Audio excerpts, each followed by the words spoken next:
Making the change or transitioning into daycare, into preschool, and into elementary school can make children and parents uneasy. It is normal to feel this way when encountering a new environment, unfamiliar people, and a different routine. As the following podcast shows, there are steps you can take to prepare your children and yourselves to make these transitions as smooth as possible.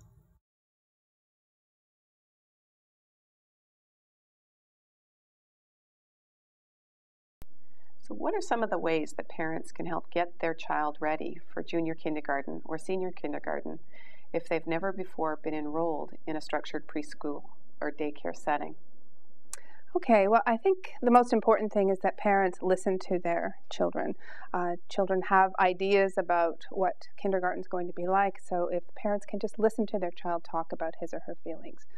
If parents can inform themselves about what kindergarten is going to be like, either by visiting the kindergarten, attending welcome and information sessions, and getting themselves knowledgeable, then they can help talk their child through it. Communicating with the teacher in advance is another fantastic strategy, and many teachers offer that.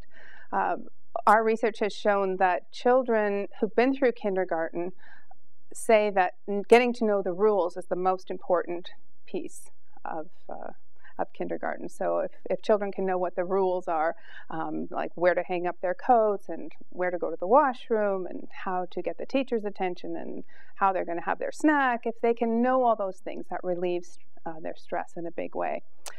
They just want to know what to expect. There are many wonderful books available on starting school. If parents can read those books with their child, there are many funny stories and many stories that really get inside the head of young children.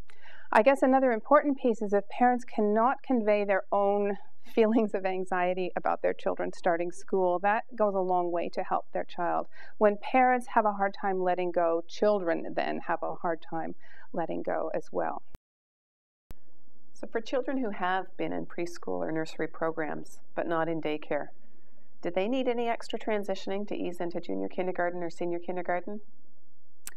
Yes, well, preschool or nursery programs are often 2 mornings a week or 2 afternoons a week, whereas junior, senior kindergarten most likely is every day, either half a day or all day.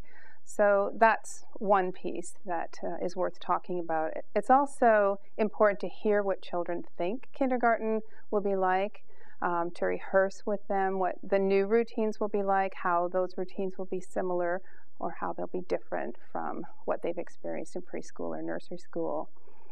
In addition, the preschool program may have followed a particular philosophical orientation with a particular curriculum focus, such as Waldorf or Montessori or Froebel, that type of thing, whereas the kindergarten program is more likely to follow the teacher's own philosophical orientation, and he or she will use the Ontario curriculum document or provincial document to guide his or her program.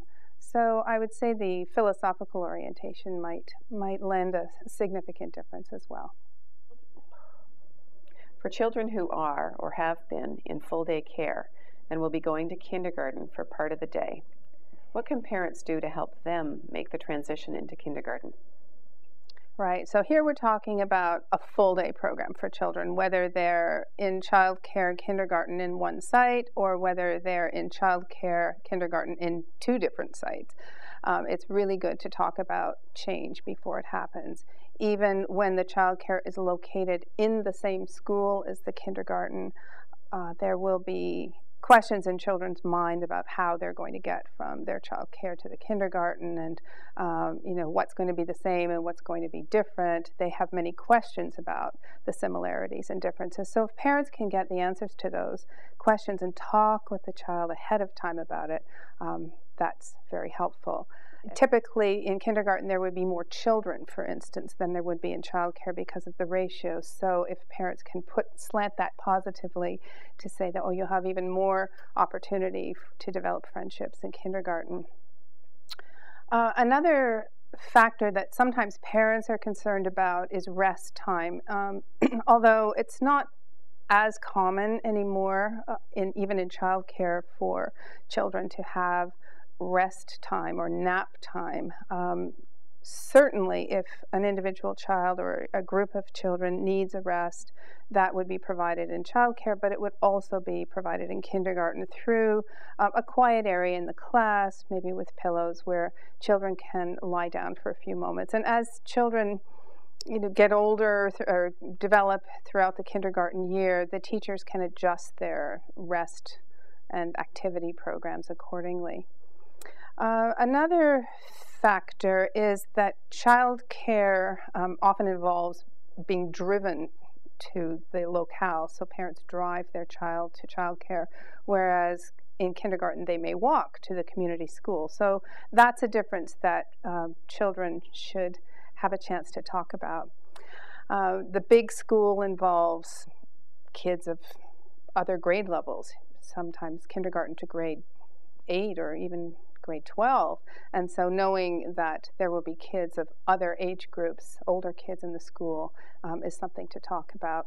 One of the most important pieces is the bus. From my own research, children talk about that more than anything else, and then I take the bus, and then I take the bus. So that's because it's a big issue for them, getting on the bus, getting off the bus, who's going to take me to the bus, who's going to pick me up from the bus. So going over those routines are very important. And I guess a final point would be that Ontario at least is moving to full-day early learning for 4- and 5-year-olds. So this is going to be blended childcare kindergarten, co-taught by an early childhood educator and a kindergarten teacher. And so children in that program are not going to be experiencing transitions in the same way. So what are some ways that families can transition into childcare at different ages? Well, first, it's helpful if parents can understand what constitutes good quality childcare. And one example of that would be that the early childhood educators have training in early child development. That's probably one of the most important features of good quality childcare. Visiting the childcare ahead of time together is great. So if parents can get in and see what the space looks like and talk to the early childhood educators, then they can know what to expect. Even very young children, infants, want to know what to expect. They want to know that when they give a signal or if they have a need, that someone is going to respond to them. If parents can reassure their child, especially if the child is old enough to use words, then to listen to the child and hear what the child has to say and reassure the child.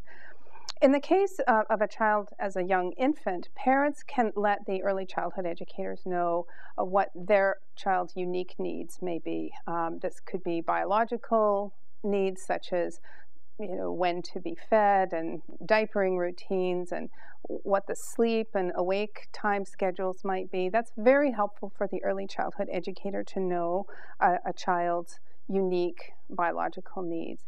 And another one is temperament. So the goodness of fit is quite important here. So if early childhood educators understand that a child might be slow to warm up, that is, may be fine with strangers but needs some time, then that early childhood educator can plan for that child's program accordingly. With toddlers, there'd be less sleeping time and more awake and usually busy time. Young toddlers are not often able to keep sustained attention at a quiet activity for a long time. So if parents can help early childhood educators to understand the kind of arousal levels of their toddler and what kinds of things might attract her attention or his attention, that can help the early childhood educator to plan. Food and nutrition are critical components, so clearly parents helping the early childhood educators to know food preferences, dislikes, of course allergies, and their child's eating patterns. Talking about the child's temperamental style and attachment behavior is important for this reason. Many parents feel undue stress and guilt when their child cries at their departure. But if they are assured that this is a very typical kind of behavior, kind of response on the part of children, and that early childhood educators are well trained to take care of that, then parents can go off to work or school feeling assured that their child is in good hands.